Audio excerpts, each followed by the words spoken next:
Ang pag-aralan natin ngayon ay ang makipot na daan, no? Ang makipot na daan, mga ginigiliw. Ano nga ba ang hiwaga ng makipot na daan na ito na sinasabi ngayon ng ating Panginoong Hesukristo, mga ginigiliw? Madali lang bang makapasok sa makipot na daan na ito, mga ginigiliw?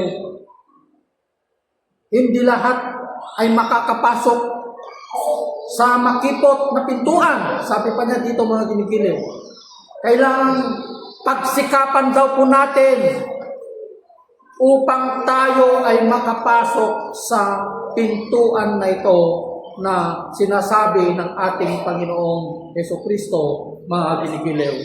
Yung pintuan na ito ay bukas para sa lahat. The door is open for all.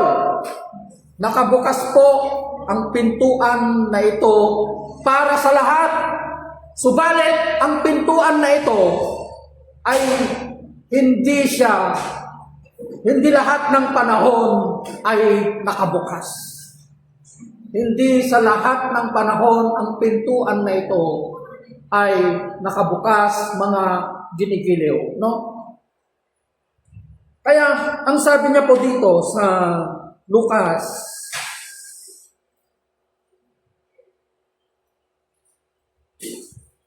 13:22. Habang nagpapatuloy si Jesus papuntang Jerusalem, siya'y nagtuturo sa bawat bayan at nayon sa kanyang dinaraanan. Minsan may nagtanong sa kanya, "Ginoo, kokonti po ba ang maliligtas?" Sinabi niya sa kanila, "Pagsikapan ninyong makapasok sa makipot na pintuan.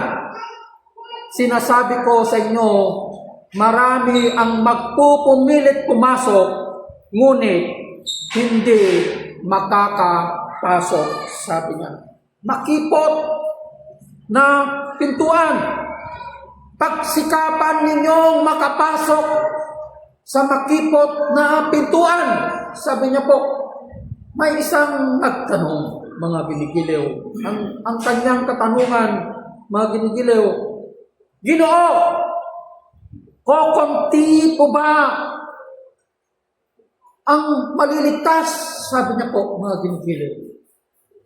"Basit kanila iti may salakan, kuna ni Apo Hesukristo, iti may sang nagsaludsod, kini Apo Hesukristo, iti day nga kanito, kakabsat. Apay nga ta nakasjay, iti saludsod na."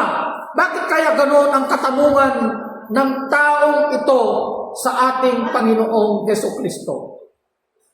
Alam kaya niya na kokonti lang ang maliligtas? Bakit hindi niya tinanong na, "Panginoon, marami po ba ang maliligtas?" Dapat ganun sana ang kanyang tanong, di ba? Pero ang kanyang katanungan, kokonti po ba ang maliligtas?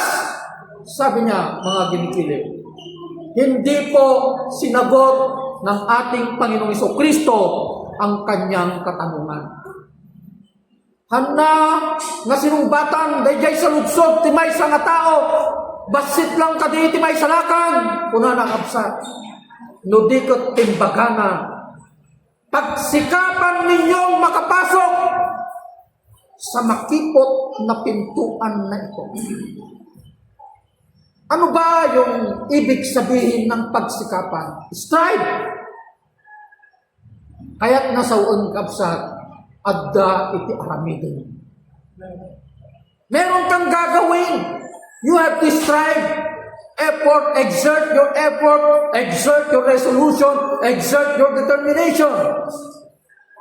Hindi yung ganun-ganun na lang na pwede ka lang pumasok sa pintuan na yon, sa makipot na pintuan na yon, mga ginigili. Alam nyo, maraming pinagaling ang ating Panginoong Hesukristo. Alam nyo, ang kanyang pagpapagaling, mga ginigiliw, hindi lang yung pagpapagaling ng physical na katawan, mga ginigiliw, kundi tatlong kagalingan ang ginawa ng ating Panginoong Jesucristo. Pero hindi lahat ay nakatanggap ng tatlong kagalingan na ito na ibinibigay ng ating Panginoong Jesucristo. Your body, soul, and spirit. Katulad ng 10 ketongin na lumapit sa ating Panginoong Jesucristo. Ang sigaw ng 10 ketongin na ito, Jesus, mahabag ka sa amin. Maasyan ka kada kami, Apo Jesus, kunada kabsat. Idinangad na ni Apo Jesus na lumabas, ijay ayanda, nung siya ay dadaan sa kanilang lugar na kung saan doon sila nakatira. Alam niyo kasi yung mga ketongin, hindi sila pwedeng makihalubilo sa tao. Because their disease, no? Their diseases is communicable. Nakakahawa po yung kanilang sakit, mga ginigiliw, no? Kaya kung may lumalapit na tao sa kanila, sinasabi nila na sila ay marumi, mga ginigiliw. Pero sa pagkakataon na ito, mga ginigiliw, sumisigaw ang 10 ketongin na ito na humihingi ng habag. Kahit anong sabi ng ating Panginoong Jesucristo sa kanila, magpatingin na kayo sa mga pari. Kasi ang pari kasi ang magdedetermine kung ikaw ay magaling na sa sakit mo na ketong. Actually, yung ketong na yan, nung unang panahon, wala pong lunas yan. Nagkaroon lamang ang lunas yan noong 1981 or 1983, no? Na doon lamang nila na discover yung lunas ng ketong na yan, mga ginigiliw. So, nung naramdaman po nila ang kagalingan na ipinagkaloob sa kanila ng ating Panginoong Jesucristo, yung siyam na Kristiyano, siyam na Hudyo, Kristiyano sa panahon natin ngayon, umalis na sila, mga ginigiliw, at hindi sila bumalik sa ating Panginoong Jesucristo. Iisa lang ang bumalik, yung hentil. Alam niyo ang hentil? Hindi Kristiyano sa kapanahunan natin ngayon, mga ginigiliw. Nung naranasan niya ang kagalingan na ipinagkaloob sa kanya sa ating Panginoong Jesucristo, siya ay lumuhod at nagpuri sa ating Panginoon, mga ginigiliw. Sinamba niya ang ating Panginoong Jesucristo, mga ginigiliw. Ngunit yung siyam na Hudyo na ito, na Kristiyano na ito, hindi po sila bumalik. Kaya ang sabi ng ating Panginoong Jesucristo, bakit iisa lang ang bumalik? Nasaan ang siyam upang magpuri at magsamba sa Diyos? Mga ginigiliw. Alam nyo, gumaling sila sa kanilang physical na kagalingan, pero hindi sila gumaling sa kanilang spiritual, mga ginigiliw. Walang perfect healing. Body, yung katawan, kaluluwa at saka espiritu, body, soul, and spirit. Gumaling lang ang kanilang physical na katawan, pero yung kanilang espiritu, mga ginigiliw at kaluluwa ay hindi po gumaling, mga ginigiliw. Anong ibig sabihin? Impyerno pa rin ang pupuntahan ng mga taong ito. Pupunta pa rin sila sa impyerno dahil hindi nila tinanggap yung kagalingan na nanggagaling mismo sa ating Panginoong Jesucristo, walang iba kundi yung spiritual na kagalingan na ito, mga ginikiliw. Alam niyo, mga ginikiliw, nung nagbautismo si Juan the Baptist, nung siya ay nagbaptize, marami ang gustong magpabautismo. Napakaraming tao ang pumupunta sa ilang sa lugar na kung saan siya ay nagbabautismo dahil nabalitaan nila na si Juan ay nagbabautismo, mga ginikiliw. Pero hindi lahat nang lumapit sa kanya upang magpabautismo ay binautismohan niya, mga ginikiliw. Bakit? Dahil yung kanilang puso, ipinapayag ng Diyos sa kanyang puso sa pamamagitan ng banal na Espiritu kung ano ang katayuan ng mga taong ito na lumalapit sa Kanya. Gusto mong magpabautismo, pero yung puso mo punong-puno ng kasalanan, punong-puno ng kasamaan, hinanakit, galit, pang-aalipusta sa kapwa mo, then magpapabaptize ka, sabi ng ating Panginoon, mga ginakiliw. Kaya, hindi niya sila binautismohan. Kaya ang tanong ng mga taong ito na hindi nabautismohan, katulad ng mga tax collector, ng mga sundalo, may mga pumunta din ng mga sundalo doon, mga ginikiliw. Ano ang dapat po namin gawin upang kami ay patatawarin ng Diyos sa aming kasalanan? Sabi po ng mga taong ito na lumalapit sa ating Panginoong Jesucristo. Ang sabi ni John the Baptist, kung meron kang 2 balabal, meron kang 2 damit, meron kang pagkain, ibigay mo ito sa kapwa mo. Sabi niya. Lumapit naman ang mga tax collector. Anong dapat din po namin gawin? Huwag kayong sumingil ng sobra. Lumapit din ang mga sundalo. Ganon din ang tugon ng ating Panginoon Jesucristo sa kanila, mga ginikiliw. At sa pagkakataon yun, mga ginikiliw, nagpabautismo sila. Dahil yun ang requirements ng baptism, mga ginikiliw. Hindi ka pwedeng lalapit. Magpapabautismo ka, pero madamot ka naman sa kapwa mo. Di ba? Patuloy ka namang gumagawa ng kasalanan, mga ginikiliw. Di ba? Kaya walang silbi ang bautismo sa tubig or pagpapabaptize po natin, mga ginikiliw, kung ayaw naman nating gawin yung pinapagawa sa atin ng Panginoon. Bumabalik pa rin tayo sa mga dating ginagawa natin, sa dating pamumuhay natin, mga ginikiliw. Paano tayo ngayon makakapasok sa pintuan na ito, mga ginikiliw, na sinasabi sa atin ngayon ng Panginoon na makipot na pintuan na ito? Mga ginikiliw, katulad ng isang may sakit na hindi siya makalakad ng 38 years, mga ginikiliw. Na-share ko na po ito sa inyo. Yung lalaking nakahiga lamang doon sa tabi, sa Bethsaida, doon sa swimming pool na yon. Dahil ang sabi nila, yung swimming pool na yon, nagpapagaling. Nagpapagaling ang swimming pool na yon.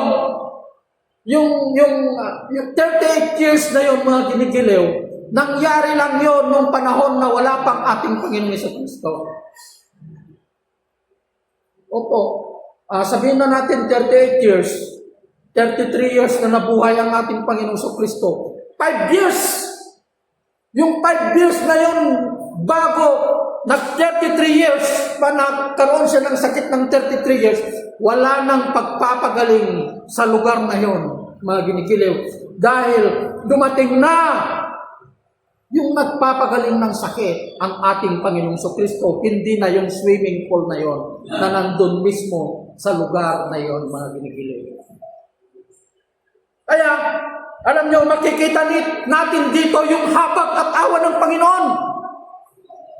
The grace and love of God, na kahit masamang tao, ipinapamalas pa rin ng ating Panginoong Kristo ang kanyang awa at pagmamahal, mga ginigiliw, ang kanyang habag. Bakit, mga ginigiliw? Ang sabi ng ating Panginoong Kristo sa lalaking ito na pinagaling niya, na 38 years kang may sakit, huwag ka nang bumalik sa kasalanan. Ibig sabihin, ang rason ng kanyang sakit ay dahil sa kasalanan. Alam ng Panginoon. Alam ng Panginoon na ang taong ito ay siguro sa kanyang panahon, sobrang kanyang kasamaan, kaya nagkaroon siya ng sakit. Kaya ang sabi ng Panginoon sa kanya, huwag ka nang bumalik sa kasalanan. Sabi niya po, mga ginigiling. Mga ginigiling. Kaya ang lalaking ito, alam ng Panginoon. Alam niyo, ang lalaking ito, hindi niya naranasan ang kagalingan ng espiritual at kaluluwa. Bakit? Siya mismo, hindi man lang siya nagpasalamat, nagpuri, sumamba sa ating Panginoong Jesucristo nung naranasan niya yung kagalingan. Imagine, 38 years na hindi ka makalakad, sasabihin ng isang tao sa iyo sa pamamagitan ng ating Panginoong Jesucristo, anong sabi niya, mga ginikilaw? Bumangon ka! Sabi niya, bumangon ka, gabagkatong daytay ka man, kinpungan mon. Una nakabsa. Ikaw ba naman, hindi ka ba mabibigla? 38 years ka nga, nandun lang, nakahiga ka lang doon, naghihintay ka ng paggalaw ng swimming pool. Nung binuhat niya yung kanyang pan, hindi kaya siya nabigla? Hindi kaya siya naramdaman yung saya nung naranasan niya yung kagalingang physical? Binagkanan. Tapos, nasalubong niya yung mga pari sa simbahan. Hindi mo ba alam na bawal ang magkarga ng gamit mo kasi Sabado ngayon, sabi po nila. Yun ang sinabi ng isang lalaki sa akin nabuhatin ko daw yung gamit ko Sabi niya, mga gunggilo. Actually, Jesus Christ is Sabbath. Another explanation po yan, mga ginigilin. Another kapayagan ng Panginoon yan. Kaya ang lalaking ito, siya pa mismo. Kaya, alam niyo ang lalaking ito, sinikap niyang hanapin ang Panginoong Jesucristo. Sinikap niyang hanapin. Hindi niya hahanapin upang magpasalamat at magsamba, magpuri dahil sa kagalingang pisikal na kanyang naranasan, kundi hinanap niya ang Panginoong Jesucristo upang alamin kung ano ang kanyang pangalan, upang iyon ang kanyang isusumbong sa mga pare nang nagpagaling sa kanya ay Jesus ang kanyang pangalan. Kaya nung natagpuan niya ang ating Panginoong Jesucristo sa templo, anong tugon ng ating Panginoong Jesucristo, mga ginigiliw? Magaling ka na ngayon. Dahil alam ng Diyos yung laman ng kanyang puso. Magaling ka na ngayon, huwag ka nang bumalik sa kasalanan. Alam niya na babalik na naman sa kasalanan ng taong ito. Huwag ka nang bumalik sa kasalanan. Anong naging kasalanan ng taong ito? Siya mismo ang nagsumbong sa mga Pariseo, sa mga pari, na Jesus ang nagpagaling sa kanya. At bawal sa mga Pariseo magtrabaho sa linggo, sa Sabado. Kaya yun ang kadahilanan kung bakit isa rin yun ang dahilanan kaya inusig nila ang ating Panginoong Jesucristo dahil sa kanyang pagpapagaling sa araw ng Sabat, mga ginikilig. Hindi masama ang gumawa ng mabuti sa araw ng Sabat. Ang masama, yung gumagawa ka ng kasalanan, mga ginikilig. Kaya dito, no? Kaya dito, mga ginikilig, hanggat hindi natin mararanasan ang tunay na kagalingan na galing sa ating Panginoong Jesucristo, yung tatlong kagalingan na ito, yung katawan, espiritu at kaluluwa natin, hindi po tayo makakapasok sa kaharian ng Diyos, sa kanyang pintuan. Na yung pintuan na ito ay walang iba kundi ang ating Panginoong Jesucristo. Akala nyo madaling pumasok? Hindi po. Mahirap pong pumasok sa pintuan na ito. Meron kang gagawin, hindi lang ganon. Hindi ganon na lang. I remember one time yung may nag-ministry si pastora sa school ni Isaac. Sabi ng lalaki, mabuti akong tao. May Jesus naman ako. Dahil may Jesus ka na, maliligtas ka na. Hindi yung kabutihan natin ang magliligtas sa atin. Hindi po. Hindi dahil mabuti ka na ay maliligtas ka na. Mga ginigilaw, hindi dahil gumagawa ka na ng mabubuti sa mga kapwa mo, maliligtas ka na. Di ba? Opo. Naligtas lamang tayo dahil sa habag, awa ng Diyos. Nagligipin nyo dito. Asin na lang. Maapay nga na isalakan tayo. Uray pa ibusin yung tikinabaanan mo. Ubusin mo lahat yung kayamanan mo. Ipamigay mo sa lahat ng mahihirap. Gumawa ka man ng kabutihan sa lahat ng iyong buhay. Kung ang kabutihan na ginawa mo ay hindi galing at bunga ng pananampalataya mo sa ating Panginoong Jesucristo, lahat ng ginawa mo, yan ay basura lamang sa harapan ng ating Panginoon, mga ginikilig. Yung naggagalyera na, may Kristo rin yan eh. Oo. Sa galyera, may mga Kristo din doon, di ba? Yung mga matay tao, may Diyos din yan. Kaya, hindi lahat ay makakapasok sa makipot na pintuan na ito. Meron at meron tayong gagawin, may responsibilidad tayo na dapat nating tayuan at gagawin upang tayo ay makapasok sa pintuan na ito na sinasabi ng ating Panginoon, mga ginigilaw. Kaya this morning, sa bahay, nagalit ako. Magalit po talaga ako. Sabi ko doon, kaninang umaga, lahat tayo dito, hindi tayo Kristiyano, sabi ko. Hindi tayo Kristiyano dito sa loob ng tahanan na ito. Araw-araw may naninigaw, araw-araw may nagagalit, araw-araw may tamad.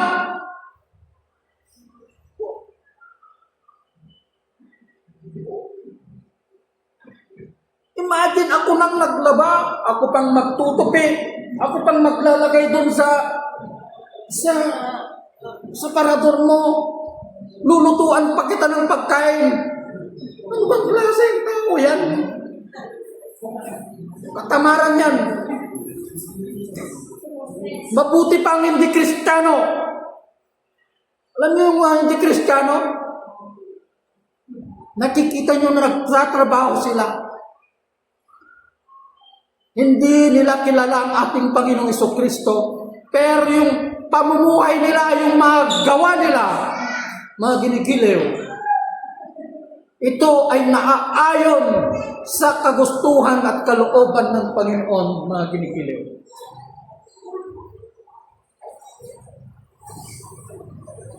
Dito, itong ibig sabihin niya sa Romans 2. Mabuti pa na hindi natin kilala ang Diyos.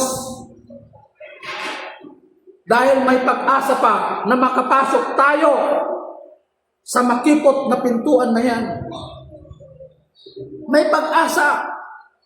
Maliligtas tayo dahil sa ating budhi, sa ating paggawa ng kabutihan. Dahil ang basehan ng Diyos sa kaligtasan ng mga hindi nakakilala sa ating Panginoon. Pero sa kanilang puso, gumagawa sila ng kabutihan.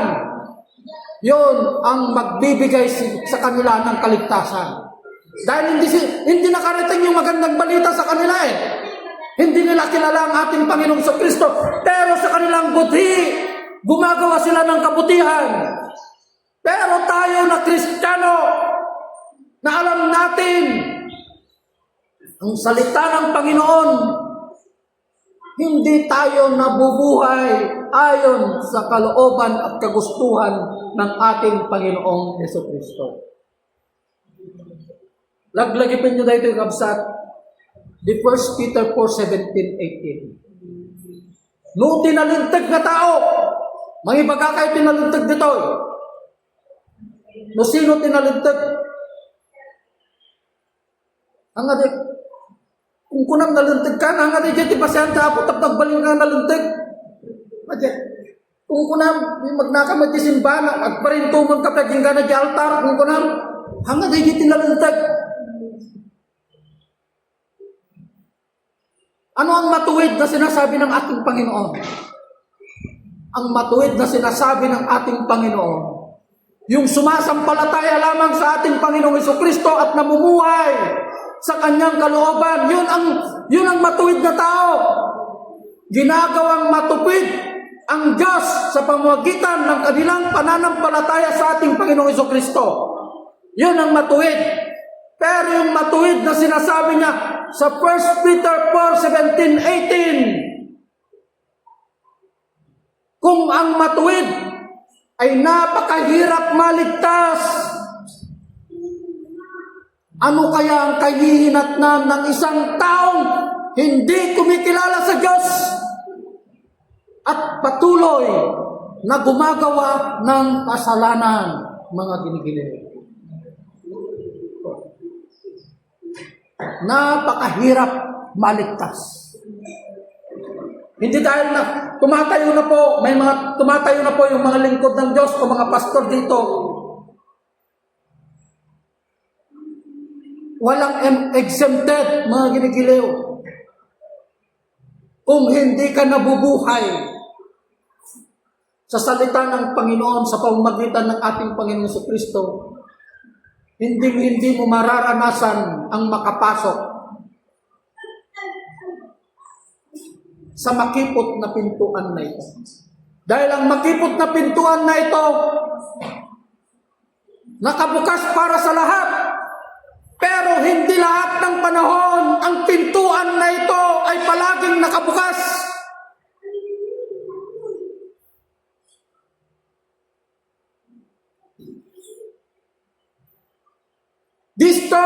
This door will not open forever. Opo, ang pintuan na ito ay hindi palaging nakabukas, mga ginigiliw. May panahon na ang Diyos mismo ang magsasara ng pintuan na ito, mga ginigiliw. Katulad ni Noah. Sinong nagpinig ng pintuan na yon? Si Noah ba?